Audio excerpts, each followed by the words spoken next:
तर आज आपण विनदोघातलीही तुटेना या मालिकेचा आजचा एपिसोड बघणार आहोत. तर काल आपण जे बघितलं त्याप्रमाणे अंशुमनच्या लग्नाचे विधी चालू असतात आणि स्वानंदी मात्र चिंगीचाच विचार करत असते. आजसुद्धा ती चिंगीचाच विचार करत असते की आता चिंगी रडत गेली, चिंगी काय करत असेल, ती असं का वागत असेल असा ती विचार करत असते. तर मग स्वानंदी तिच्याकडे जायला बघते, पण तेवढ्यात समर स्वानंदीला आवाज देतो. समर स्वानंदीला 2 आवाज देतो, पण स्वानंदी काही त्याचा आवाज ऐकत नाही, कारण ती चिंगीच्या विचारातच असते. त्यामुळे समर तिथपर्यंत येतो. इकडे चिंगी विचार करत असते की आता माझं काही खरं नाही. आता अंशुमन सरांचं लग्न होईल, मी नाही जगू शकत त्यांच्याशिवाय, मला काहीतरी केलंच पाहिजे. चिंगी, तू खूप वाईट आहे, तुला आता काहीच करता येणार नाही, तुझं आता सगळं वाटोळ होणार आणि तू आता एकटीच राहणार, असा ती विचार करत असते. तिला खूप टेन्शन होतं. तिला असं वाटतं मी आता न जगलेलंच बरं. ती मरण्याचा विचार करते. इकडे मात्र समोर स्वानंदीला आवाज देऊन चकतो आणि तो डायरेक्ट तिच्या शेजारीच जातो आणि तिला बोलतो, तुमचं नक्की काय चाललंय म्हणून, तुम्हाला मी इतका आवाज देतोय तर तुम्ही ऐकतच नाही. तर स्वानंदी त्याला बोलते, मी आलेच जरा. तर मग समोर बोलतो, नाही आपल्याला विधीला बसायचंय, त्यानंतर जा कुठे जायचंय. तर मग ते विधीला बसतात. मग त्यांचा विधी होतो. तर मग गुरुजी अंशुमनला बसायला सांगतात. मग ते उठतात आणि मग स्वानंदी लगेच चिंगीकडे जायला बघते आणि ती चिंगीकडे जाते. समोर तिला बोलतो लवकर या म्हणून. तर इकडे ती जाते तर मल्लिका तिच्याकडे बघते आणि बोलते की आता ही कुठे चालली. इकडे चिंगी रूममध्येच असते आणि ती मरणासाठी गोळ्या घ्यायचा विचार करते आणि ती गोळ्या घेते.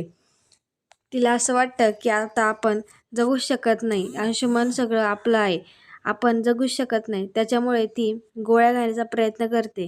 ती खाणारच असते. तेवढ्यात दरवाजा असतो. दरवाजात असते स्वानंदी. स्वानंदी विचार करत असते की ही काहीतरी करून घेईल म्हणून हिच्याकडे आपण लक्ष ठेवलं पाहिजे. म्हणून स्वानंदी दरवाजा ठोकते, पण दरवाजाला आतनं कडी असते, त्यामुळे काही तो उघडत नाही. पण स्वानंदी सारखाच दरवाजा ठोकते, तर मग तो दरवाजा उघडतो आणि चिंगी त्याच अवस्थेत असते. ती चिंगीला बोलते, चिंगी काय करतेस तू हे, आणि ती तिथपर्यंत येते आणि तिच्या हातातल्या गोळ्या उधळून देते आणि तिला विचारते की तू हे काय करणार होतीस. तर मग स्वानंदीला ती बोलते, म्हणजे चिंगी बोलते की ताई तुम्ही हे काय केलं म्हणून, तुम्ही हे चुकीचं केलं, तुम्ही मला मरू द्यायचं होतं, असं ती बोलत असते. मग स्वानंदी तिला बोलते, अगं वेडी झालीस का तू, हे असं का बोलते तू. तर मग चिंगी बोलते, अहो मी जर मेले तर सगळ्यांचं टेन्शनच जाईल ना, मला कोणी काय बोलणार नाही आणि माझ्यामुळे कोणाला त्रास होणार नाही, असं ती बोलते. मग स्वानंदी तिला खाली बसवते आणि तिच्याशी जरा बोलते.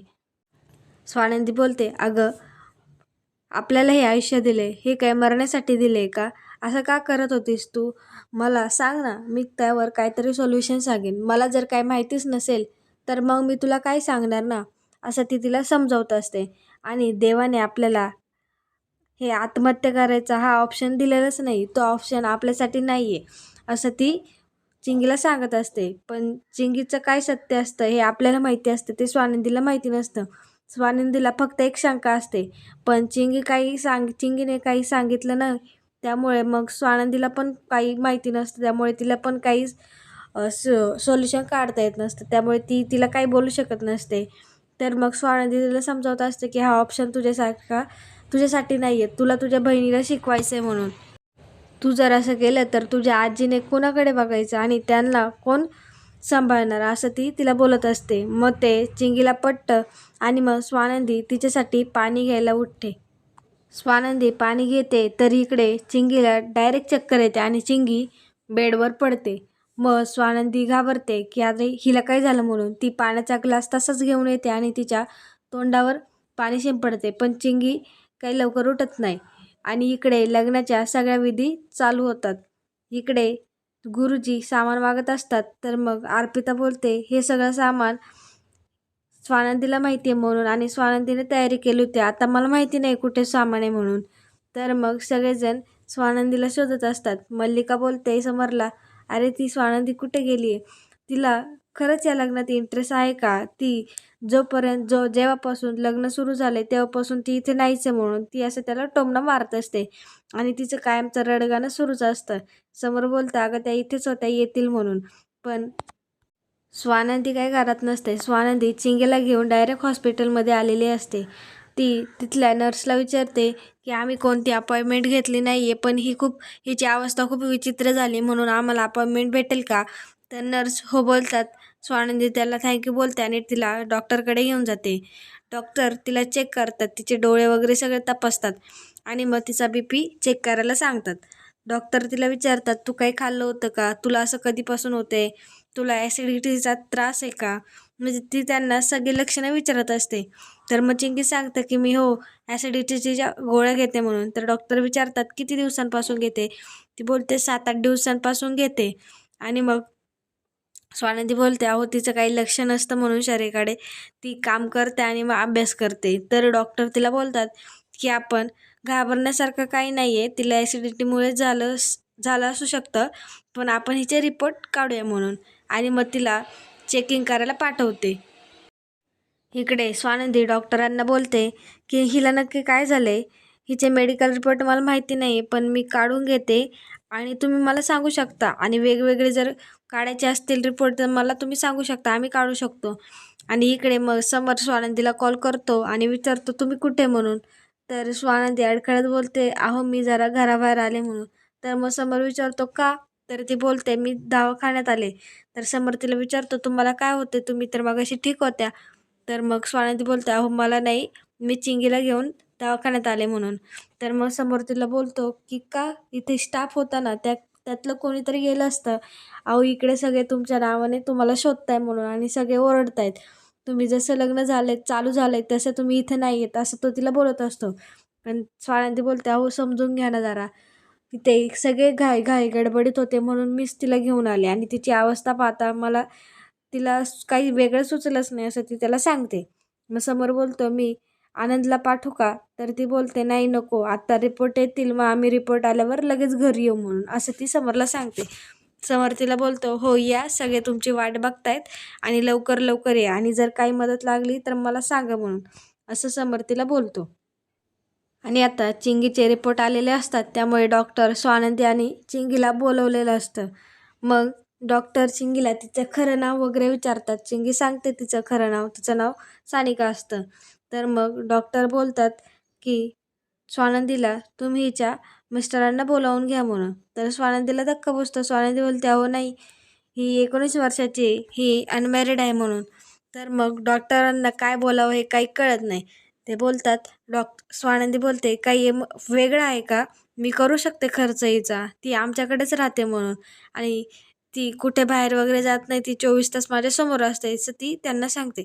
पण आता डॉक्टरांना काही सुचत नाही कारण ती 19 वर्षाची असते आणि तिला हे ऐकल्यावर धक्का बसेल. त्यामुळे डॉक्टर तिला बोलतात की तुम्ही जरा बाहेर जाऊ शकता का. मग स्वानंदी चिंकीला बाहेर जायला सांगते. इकडे मग डॉक्टर स्वानंदीला सगळं विचारतात की ही मुलगी काय करते, कुठे राहते आणि तुमच्याच जवळ राहते का. तर मग स्वानंदी त्यांना सगळं काही खरं खरं सांगत असते की ती आमच्याकडेच राहते आणि ती आता मुंबईत नवीनच आहे, तिला या मुंबईमधलं काही माहितीसुद्धा नाही आहे असं स्वानंदी त्या डॉक्टरांना सांगत असते. पण डॉक्टर आता स्वानंदीला हे असं असं सगळं कसं काय सांगायचं, हिचं लग्नसुद्धा झालेलं नाही आहे आणि हिचं वयसुद्धा कमी आहे. तर मग ह्यांना असं सांगितलं तर त्यांना धक्का बसेल म्हणून डॉक्टर काही लवकर बोलत नसतात. इकडे लग्नाची गडबड असते आणि मग समोर त्या ठिकाणी उभा असतो. तर मग तिथे मल्लिका येते आणि मल्लिका त्याला बोलते की अजून स्वानंदी कशी बरं नाही आली, ती कुठे हरवली आहे का आणि कुठे मला सांग म्हणून. तर मग समर तिला सांगतो की अगं त्या हरवल्या नाही आहेत, त्या जरा दवाखान्यात गेल्या म्हणून. तर मग मल्लिका बोलते का, तिला काय झालं म्हणून, चांगली ठीक तर होती. तर मग समर बोलतो अहो त्यांना काही झालं नाही आहे, ती चिंगीला घेऊन हॉस्पिटलला गेली म्हणून. तर मग मल्लिकाला येतो राग, आता चिंगीला हॉस्पिटलला घेऊन गेली आणि माझ्या मुलाच्या लग्नासाठी थांबली नाही आहे म्हणून. तर मग ती त्याला बोलत असते की स्वानंदीसोबत मी जरा एकट्यात बोलायला पाहिजे होतं, तिला हे लग्न मान्य आहे की नाही मला जरा तिला विचारायला हवं होतं असं तिचं कायमचं सुरू असतं. समोर तिला बोलतं अगं काकू तसं काही नाही आहे, त्यांना जरा इमर्जन्सी आली आणि आपण सगळे इकडे घाईत होतो ना, त्यामुळे त्याच त्यांना घेऊन गेल्या म्हणून. तर मग मल्लिका बोलते, पण आपला स्टाफ तर होता ना. तर समोर बोलतो की आपला स्टाफसुद्धा कामात होता काकू, त्यामुळे त्या त्यांनाच घेऊन गेल्या, असं बोलत असतो. इकडे मल्लिका त्याला बोलतच असते की स्वानंदीला हे आवडलं नाही आहे का, असं तसं तिचं चालूच असतं. समर तिला कसं तरी समजावून सांगतो. मग समर काकूंला बोलतो, स्वानंदीवरचं मी तुझी माफी मागतो, पण तू असं काही विचार करू नको आणि असं काही बोलू नको. तर मग ती बोलते, अरे समर माफी काय, मी तर असंच बोलते ना, इथले लोक सगळे बघ ना किती गडबड करतायत, चिवचिव करतायत की स्वानंदी लग्न सुरू झाल्यापासून इकडे नाही आहे म्हणून. तर इकडे डॉक्टर तिची सगळी चौकशी काढत असतात की म्हणजे ही काय करते, कुठे जाते, असं स्वानंदीला सगळं विचारत असतात. आणि मग डॉक्टर जरा चिंगीला म्हणजे सानिकाला बाहेर जायला सांगतात. मग स्वानंदी तिला बाहेर जायला सांगते आणि मग डॉक्टर स्वानंदीसोबत बोलत असतात. स्वानंदी विचारते की काय झालंय, काही वेगळं आहे का, मी करू शकते खर्च वगैरे, ती असं बोलत असते आणि बोलते, मला तिचं काही मेडिकल रिपोर्ट माहिती नाही आहे, पण आपण तिच्या गावावरतून मागून घेऊ शकतो म्हणून. तिच्या काही टेस्ट असतील तर त्या आपण करू शकतो, असं ती त्यांना बोलत असते. तर मग डॉक्टर बोलतात की तसं काही करायची गरज नाही आहे, तिला हे उलट्या वगैरे ते लक्षण जरा साधंच आहे, म्हणजे नॉर्मल आहे, हे असं सगळ्यांना होत असतं. तर मग स्वानंदी बोलते, तुम्ही बोलताय की नाही का हे साधंच आहे, पण तुम्ही एकदम असं डिप्रेशनमध्ये बोलताय की मग मला काही सुचत नाही आहे नक्की काय असेल. तर मग डॉक्टर सांगतात की ती मुलगी प्रेग्नंट आहे म्हणून. तर स्वानंदीला धक्का बसतो. इकडे काकू त्याला बोलते की आता पाद्यपूजन आहे आणि त्या पूजेला तुला बसावं लागेल. आता यासाठी स्वानंदी लागेल, आता मग काय करायचं. तर मग समोर बोलतो, हे पाद्यपूजन मला नाही आवडत, मी नाही करून घेणार. तर मग मल्लिका बोलते, अरे आता तुझाच मान आहे ना, जर अंशुमनचे बाबा असतील तर तुला मी बोलले नसते, पण आता ते नाही आहेत म्हणून अनुष्काचे आई वडील तुझे पाय पूजणार म्हणून. तर मग ते प्रथा समरला आवडत नसते. समर बोलतं, नाही नाही, मी या प्रथेसाठी या विधीसाठी तिथे बसणार नाही म्हणून, आणि मी त्यांच्याकडून पाय माझे पूजून घेणार नाही, आणि मी कोण एवढा मोठा त्यांनी माझे पाय पुजायला, असं तो तिला बोलत असतो. पण मल्लिका बोलते, अरे ही प्रथा आहे, आपल्याला करावीच लागेल म्हणून, असं ती त्याला बोलत असते. आणि मग ती डायरेक्ट रडायला लागते. इकडे स्वानंदीला ती प्रेग्नंट आहे असं ऐकून धक्का बसतो. स्वानंदी बोलते, अहो नाही नाही, तुमच्या हॉस्पिटलमधनं रिपोर्ट चेंज झाले का, असं होऊ शकतं नाही का, की जरा वेगळी गडबड असल्यामुळे रिपोर्ट चेंज होऊ शकतो. तर मग डॉक्टर बोलतात, नाही नाही, ती मुलगी खरंच प्रेग्नेंट आहे आणि आमचं हॉस्पिटल हे खूप छान आहे, त्यामुळे रिपोर्ट बदलू नाही शकत, असं डॉक्टर तिला सांगू शकतात. पण इकडे स्वानंदीला धक्का बसतो. तर डॉक्टर तिला बोलतात, तुम्हाला आता जरा धक्का बसला असेल, पण ती मुलगी तुमच्याशी खोटं बोलते, ती कुठेतरी जातच असेल, ती एनी टाईम तुमच्या समोरच असते का. तर मग स्वानंदी बोलते, हो, ती आमच्या घराबाहेरसुद्धा जात नाही, आणि जर गेली तर आमच्यासोबत म्हणजे तिच्यासोबत कोणीतरी असतंच, त्यामुळे प्रश्नच येत नाही ती घराबाहेर जाण्याचा. आणि मग डॉक्टर बोलतात की नाही, ती तुमच्यासोबत खोटं बोलते म्हणून, तुम्ही तिला जरा विचारपूस करा, तिला विचारा म्हणून काय प्रकरण आहे म्हणून. तर मग स्वानंदीला म्हणजे ती विचारच करत असते की अरे असं कसं काय होईल, असं नाही का. तर मग ती डॉक्टरांना बोलतच असते. मग डॉक्टर तिला बोलतात की नाही, ती प्रेग्नंटच म्हणून आमच्याकडनं काही चूक नाही होणार, वाटलंच तर तुम्ही दुसऱ्या हॉस्पिटलमध्ये रिपोर्ट घेऊन जा किंवा परत रिपोर्ट काढा आणि तिचं मेडिकल करा. पण स्वानंदीला काही हे मान्य नसतं. मग तरी तिला डॉक्टर समजावून सांगतात की नाही, ही मुलगी प्रेग्नेंट आहे म्हणून. स्वानंदी तुला बोलते, अहो 24 तास मुलगी आणि ही मुलगी खूप कष्ट करते आणि ती मुलगी असं कसं काही करू शकते ना. तर इकडे स्वानंदीला धक्काच बसलेला असतो, त्यामुळे तिचा काही विश्वासच बसत नसतो. मग स्वानंदी रिपोर्ट घेऊन येते. चिंगी तिला विचारते, ताई रिपोर्टमध्ये काय आहे म्हणून. तर स्वानंदी बोलते की नाही, त्यांचं काहीतरी एक्सचेंज झालं असेल, आपण दुसऱ्या डॉक्टरांकडे जाऊया आणि तिथे तुझं चेकअप करूया. तर मग चिंगी नाही नाही बोलते आणि रिपोर्ट घेते आणि तो रिपोर्ट वाचते. तर आता तिला कळतं की ती प्रेग्नंट आहे म्हणून. तर मग तिला खूप मोठा धक्का बसतो आणि ती त्या धक्क्यामध्ये स्वानंदी तिच्या हातातला रिपोर्ट घेते आणि बॅगेत ठेवते.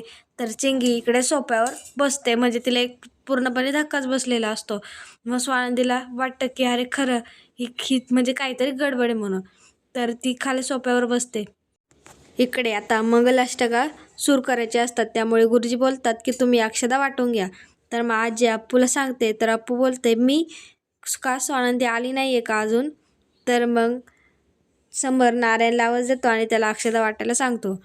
इकडे स्वानंदी चिंगीला खरं काय आहे ते विचारत असते. चिंगी बोलते, आता मी काय करू? मी जर अशी गावाला गेले तर मला गावातले काय बोलतील, आणि आजीला जर हे असं कळलं तर तिला खूप मोठा धक्का बसेल आणि ती तर मरूनच जाईल, असं ती बोलत असते. इकडे स्वानंदीला काय बोलावं हे सुचत नसतं, पण चिंगी खूप काय बोलत असते. मग स्वानंदी बोलते की आता तुझं लग्न लावून देणं हे खूप गरजेचं आहे, म्हणून तू आता दुसरा काय विचार करू नको. तर मग चिंगीला धक्का बसतो की आता लग्न. तर मग चिंगी नाही नाही बोलते आणि तिला मल्लिका जे काही बोललेली असते ते सगळं आठवतं. मल्लिका तिला बोललेली असते की तू माझ्या मुलाच्या शेजारी सुद्धा उभं राहायचं नाही, आणि जर राहिली तर बघ बघ, तिने तिला धमकी दिलेली असते. हे सगळं तिला आठवतं. तर मग स्वानंदी तिला बोलते की का तुमचं लग्न का नाही होऊ शकत? हे सगळं झालंय ते तुमच्या मर्जीने झालंय ना? तर चिंगी हो बोलत असते. मग स्वानंदीला परत काहीतरी धक्का बसतो, म्हणजे बापरे, तिला असं वाटतं. आणि मग स्वानंदी बोलते की नक्की काय प्रकरण आहे? त्या बाळाचा बाप कोण आहे? तर मग ती बोलते की नाही नाही, त्याचं लग्न होते, या बाळाच्या बापाचं आज लग्न होते. मग स्वानंदीला डाऊटच येतो, तिला पहिली शंकाच असते आणि ती बोलते की या बाळाचा बाप अंशुमन आहे ना? तर चिंगी मान हलवत काहीच बोलत नसते. आता मग स्वानंदीला काहीच कळत नाही की आपण काय करावं. आता मला ती बोलते, मला शंका होतीच, पण एवढं काही असेल हे मला वाटलं नव्हतं, म्हणून तू चिंगी आधी मला सांगायला हवं होतं, म्हणून मी तुझी काहीतरी मदत केली असते आणि तुला सांगितलं असतं. आता काय करायचं आपण? तर स्वानंदीला पण टेन्शन येतं की आता हे अंशुमनने अजून एका मुलीचं आयुष्य बरबाद केलं म्हणून, आणि आता हिच्यामुळे म्हणजे आता 2 मुलींचं आयुष्य बरबाद होईल, आता त्या अनुष्काचं सुद्धा आणि या चिंगीचं सुद्धा. स्वानंदीला काही वेळ काहीच सुचत नसतं की आपण काय करावं नक्की. ती विचार करत असते, पण चिंगी मात्र रडतच असते. स्वानंदी चिंगीला धीर देते. आणि प्रेक्षकांनो, आता आपल्याला पुढच्या भागात असं बघायला मिळणार आहे की मग स्वानंदी तिला समजावत असते. मग चिंगी बोलते की हो, मी माझ्या बाळाचा विचार केला पाहिजे, मी या बाळाला शिक्षा नाही देणार, म्हणून असं ती बोलत असते. मी त्याला त्याचा हा मान मिळवूनच देणार, असं ती बोलत असते. मग स्वानंदी तिला चिंगीला घेऊन जाते. तर चिंगी बोलते आपण कुठं चाललंय म्हणून. तर स्वानंदी तिला काही सांगत नाही. स्वानंदी डायरेक्ट तिला घरात घेऊन जाते आणि त्यांच्या घरी तर अंशुमनचं लग्न चालू असतात, विधी चालू असतात. ती घरात येते तर मग स्वानंदी बोलते की हे लग्न नाही होऊ शकत, थांबा, म्हणून सगळे स्वानंदीकडे बघतात आणि स्वानंदी चिंगीला घेऊन आलेले असतात. नक्की काय प्रकरण आहे त्यामुळे सगळे तिच्याकडे बघत असतात. तर मग ती सांगते की ही मुलगी प्रेग्नंट आहे म्हणून, असं तसं सांगते. आणि स्वानंदी अंशुमन शेजारी जाते आणि अंशुमनच्या कानाखाली देते, कारण त्यांनी 2 मुलींना फसवलेलं असतं आणि आता ही तिसरी मुलगी तो अनुष्कालाही फसवते आणि चिंगीलाही फसवते. तर मग स्वानंदी अंशुमनचं सगळं सत्य सगळ्यांसमोर सांगते आणि त्याला कानाखाली देते आणि बोलते की आता तुमच्याच मुलाने तुमच्या घराची लाज घालवली, म्हणून असं बोलते. मग आता समरकडे पण समरला सुद्धा काही कळत नाही, त्यामुळे स्वानंदी समरला सगळं समजावून सांगते आणि बोलते की आपल्याला अनुष्का आणि अंशुमनचं नाही तर चिंगीचं आणि अंशुमनचं लग्न लावून द्यायलाच हवं. आणि मग समर स्वानंदी म्हणून चिंगीचं आणि अंशुमनचं लग्न लावून देतात आणि मग त्यांची खूप इज्जत वगैरे जाते. स्वानंदी त्याला फटकावतेच. अनुष्काला त्याने सुद्धा फसवलेलं असतं, त्यामुळे ते सगळे लोक लग्नाचा मंडप सोडून बाहेर जातात आणि मग अंशुमन आणि चिंगीचं लग्न ते समर स्वानंदी लावून देतात. आणि हे सगळं बघायला की स्वानंदी आता नक्की काय बोलते आणि त्यांचं लग्न कसं लावते, अंशुमन नक्की खरं बोलेल का आणि तो या लग्नासाठी तयार होईल का, हे सगळं पाहायला विसरू नका. विण दोघातली तुटेना.